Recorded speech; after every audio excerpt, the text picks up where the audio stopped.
ao cliente também que ele precisa intimar o MP, né, no processo de uso capião. Manifestação do MP, da União, do Estado, do município, é muito importante também, viu? Isso, eu ia perguntar, seria o DOI, Declaração de Operações Imobiliárias? Não, na verdade, na ação de uso capião, o que você faz? Você pede que o juiz mande ofício para os órgãos, né?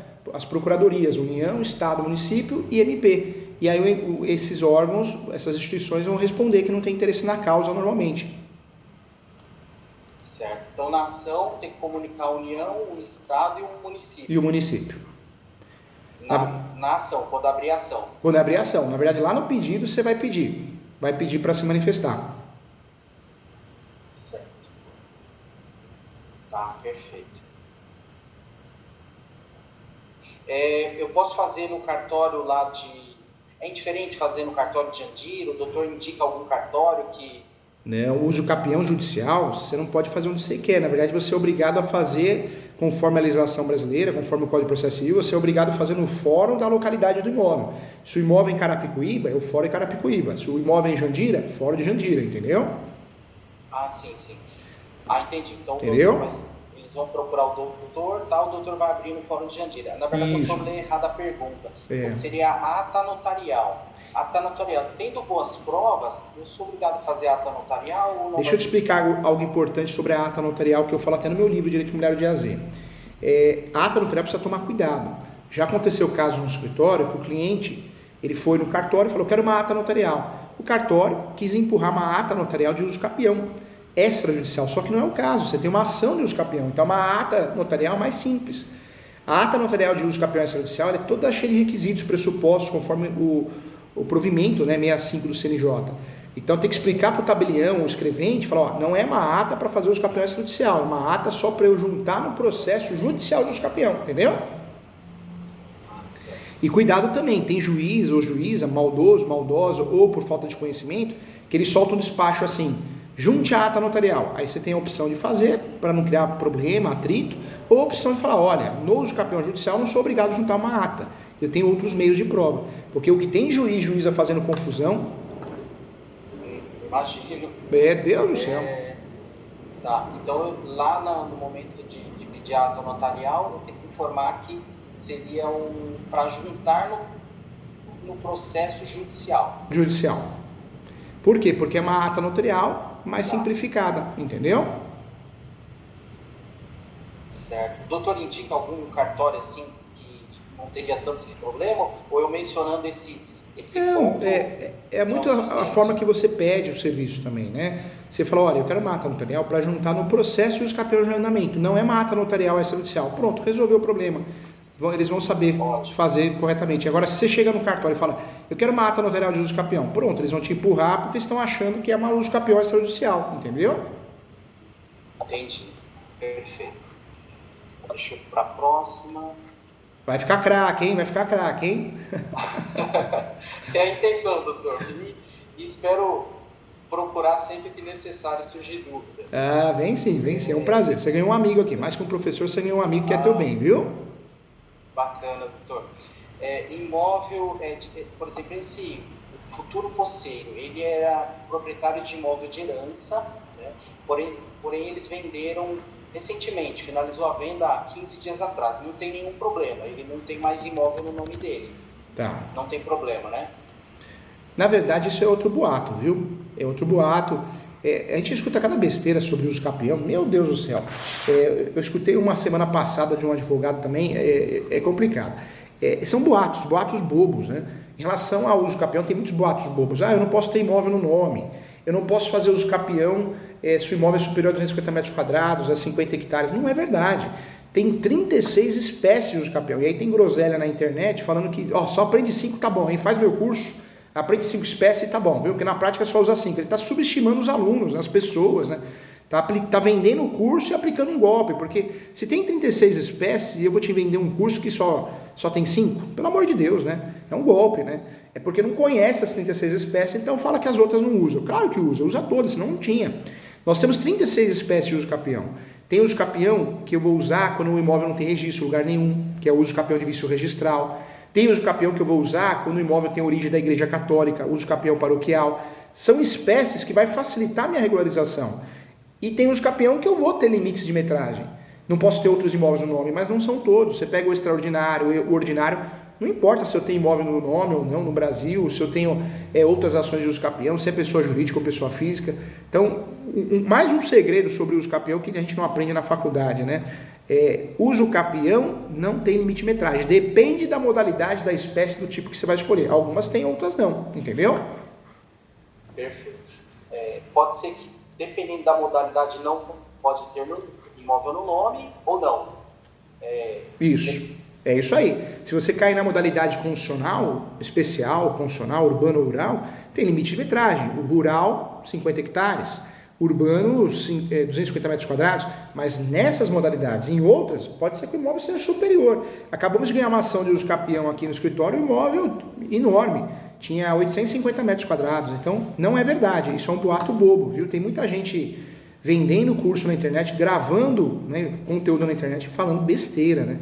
O YouTube, eu falo que está muito poluído, já foi bom o YouTube, né? Hoje você vai escutar uma música, aquelas propagandas que irritam a gente, ou você contrata o YouTube Premium, né? Que você paga por mês, não tem propaganda, ou você não fica aquelas propagandas. E fora isso, outra coisa que mataram o YouTube, qualquer um grava vídeo, todo mundo tem o direito de gravar, mas fala muita besteira. O pessoal quer ensinar ou explicar alguma coisa que não sabe, porque quer vender, só que acaba se queimando, né? Porque fala besteira. Perfeito. Então, por exemplo, regularizar um imóvel, né? Então a gente vai abrir um número de matrícula. E isso deprecia o imóvel, por exemplo, se ficar lá uso capião no número da matrícula, igual, por exemplo, veículo, né? Veículo, se a gente tem lá sinistro no veículo, a gente sabe que no mercado ele deprecia. No imóvel eu acredito que não, né? Muito pelo contrário. Não, de forma nenhuma. Na verdade, nós temos duas formas de adquirir imóveis. A forma originária, que é através de uso capião, entre outras, e a derivada, que é a compra e venda. Você se tornando proprietário do imóvel, não interessa como você se tornou proprietário. Se você se tornou proprietário, foi algo legal, lícito, né? Então não vai desvalorizar nunca o uso capião. Pelo contrário, não tem sentido não, viu? Se alguém falar isso, está falando outra bobagem. Então, pelo contrário, né? Vai regularizar e vai estar um imóvel regular no mercado. Vai fugir daquela porcentagem, né, de 70% de imóveis irregulares no país, né? Vai entrar para a faixa dos 30%. Vai fugir sim. Tá, doutor, qual que é o custo de uma minuta de instrumento particular, de cessão de direitos possessórios e afins? Hoje no escritório, normalmente você vai gastar 5 salários mínimos. De 3 a 5, depende do valor do negócio. O valor que você tinha me falado, uns 3 salários mínimos. 3 salários mínimos, dependendo do imóvel, até 2 salários mínimos. 270. Perfeito. Tá. Eu falo isso porque tem gente que cobra porcentagem em cima do contrato, mas em questão de posse não é um trabalho feito, hora técnica de trabalho, é justo para quem paga e justo para quem faz, né? Acho que fica muito melhor. Certo. Tá. Basta eu coletar a documentação das partes, compradores, vendedores, e aí é gerado aí, né? Na verdade, com os dados a gente já consegue fazer. Tá. Os cuidados que eu preciso ter é o mesmo de um imóvel regular, levantar todas aquelas certidões. Por exemplo, a posse ela tem valor econômico, mas valor menor, né? Deprecia um pouco, mas ela tem o seu valor econômico. Uma ação trabalhista, uma ação civil, ela pode recair sobre a posse desse imóvel, ou por ele ser regular, ele não existe no registro de imóvel, não tem esse risco. Na verdade, o estudo da posse é algo muito novo ainda, né? Então, muitos juízes, tem muito juíza que não conhece o Instituto Posse, se atrapalha, confunde posse com propriedade. Então, é algo muito novo. Então, em regra, não tem esse tipo de bloqueio, não tem como atingir. Porque a matrícula você bloqueia, faz o gravame, a penhora na matrícula. Quando tem uma ação do escapeão, não tem como fazer isso. Tem até algumas decisões, né? Mais técnicas, que direito de uso fica preso a mim, mas o advogado, a advogada teria que entender muito sobre o assunto, o juiz e a juíza teria que entender muito. E são duas coisas normalmente que não acontecem no Brasil.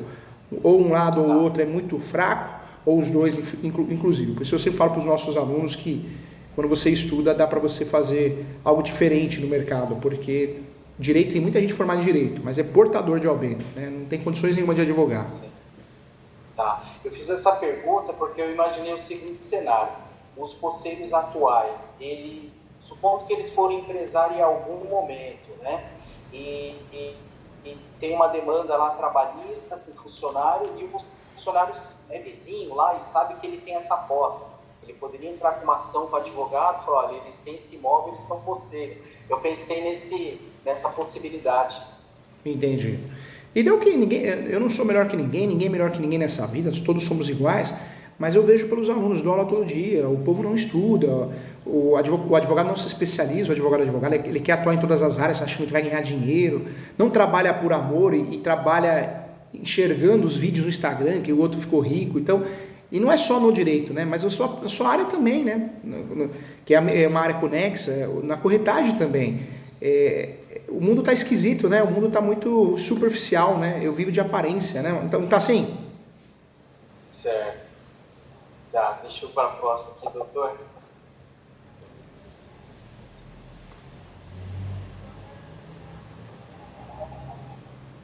A ação de uso capião, ela não recolhe TBI, né? Porque não vai ter registro. Porque é uma forma originária, né? A adjudicação compulsória é derivada, aí teria que recolher, mas o uso capião não. Tá. Os atuais posseiros, eles fizeram um divórcio consensual, havendo a venda do imóvel, 50% para cada, e aí eles têm uma multa lá, por exemplo, se passasse, a advogada que fez esse divórcio, ela colocou, se passasse 6 meses para a venda desse imóvel, ele pagaria uma multa de 10%. Eu posso tocar assim, normal, a gente fazer aqui, e depois eles se viram com essa demanda deles lá, ou é bom mencionar alguma coisa na minuta de... Na verdade, funciona assim, a transação de posse, né? Você faz o due diligence, que é aquela conferência que você faz para o imóvel regularizado também, né? Depois que você faz essa conferência, você faz um contrato preliminar, ou faz o contrato preliminar antes e vai atrás desses documentos, due diligence, que é a certidão de propriedade atualizada, certidão de distribuidor civil da esfera federal e estadual, as certidões trabalhistas de praxe, certidões de protesto. Depois que você fez o due diligence, vai fazer um negócio de posse, aí é o contrato, né, de cessão de direitos possessórios e afins, entendeu? Certo. Mas com relação a essas certidões eu tirei boa parte já. Tá. Na dúvida, né, eu tirei boa parte. Mas a minha preocupação é se, por exemplo, tem lá 10%, passando 6 meses, se não vendesse o imóvel, de fato, acho que tem 1 ano e meio que está vendendo, então ativou essa cláusula, o marido, ele teria que pagar 10% do valor de venda para a esposa, né? Então eu estou com essa preocupação. Será necessário mencionar alguma coisa na minuta de... Menciona, nesse caso, como foi combinado entre eles, para não dar confusão, não dar nulidade, coloca essa cláusula dizendo que o valor recebido será repassado para ela e pede para ela assinar, né, como anuente. É para evitar confusão no futuro de ação de nulidade, alguma coisa assim, entendeu? Tá bom. Só que aí nesse caso, o que ele falou? Ele falou que o marido, né, o Adilson, ele falou que ele não assina. Se ele tiver que pagar esses 10%, né, porque passou dos 6 meses de venda, ele não assina. Ele até entrou em contato com o advogado e falou que era abusivo, alguma coisa assim. De fato, se todo o processo se preza, nunca que ele colocaria um prazo de 6 meses para a venda de um imóvel, mesmo um imóvel regular, quanto mais um imóvel irregular, né? Então, agora é importante você não esquecer de incluir uma cláusula, né, nesse contrato, dizendo que as partes estão cientes que estão comprando um imóvel irregular, que deverá ser feita a regularização.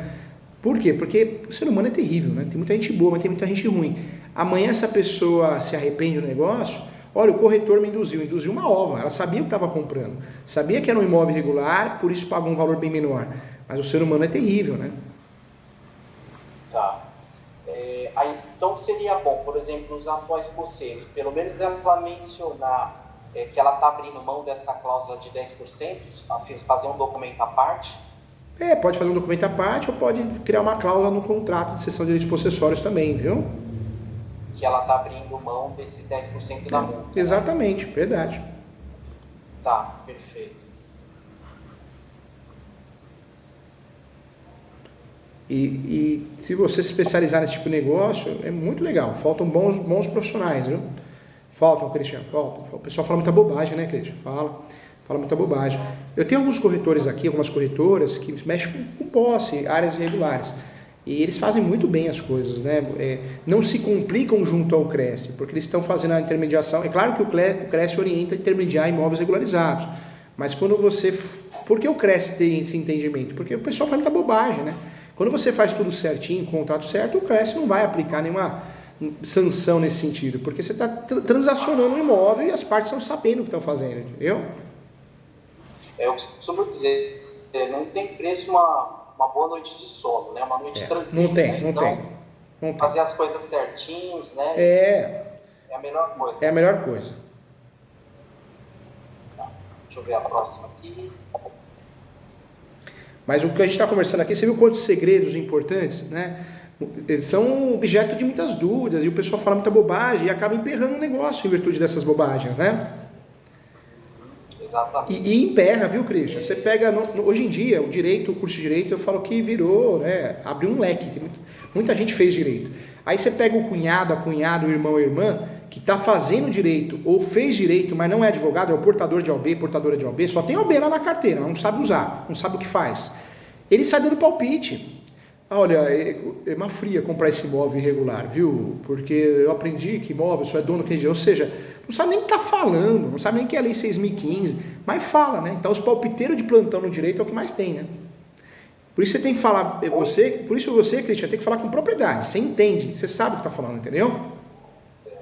Ou emperra, ou faz de qualquer jeito e deixa o abacaxi pro cliente resolver depois. É isso aí. Tem os dois lados da moeda. O corretor que não estuda e acaba fazendo um negócio que não tem nada a ver, ou o advogado que é fraco, a advogada, e não fraco porque Deus deu a mesma capacidade para todo mundo, mas não é estudioso, não é especialista, quem faz tudo não faz nada.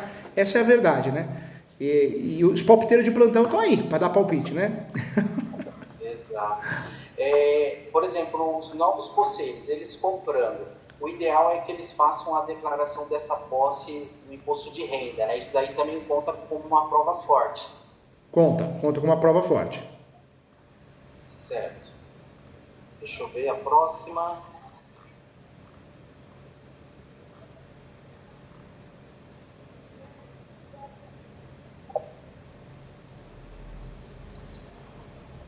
Tá. Aí agora, com relação ao tema principal, já esclareci as dúvidas, tem uma outra aqui de mercado, tá?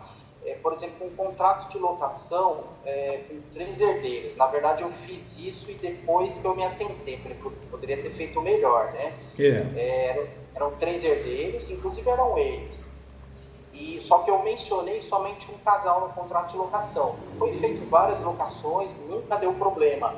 Mas eu refleti, eu falei, puxa, o ideal seria não ter mencionado todos os herdeiros, né, como proprietários. Se eram 3 casais, mencionado os 3 como locadores e o inquilino, né? Eu corri um risco de, por exemplo, um herdeiro não repassar o dinheiro para os outros, né? E o que eu queria te falar também que é importante, viu? Porque vamos te perguntar isso. Christian, consultor Christian, será que eu posso alugar esse imóvel? Pode alugar, porque quem tem a posse pode colher os frutos. Então, quem tem a posse pode alugar ou pode emprestar, entendeu? Perfeito. Porque é outra pergunta que vão te fazer, né? Exato. Mas será que eu posso alugar? Será que eu posso arrendar? Pode alugar, pode arrendar. Quem tem a posse pode colher os frutos, entendeu? É o caso do eucalipto lá, né? É o caso do eucalipto.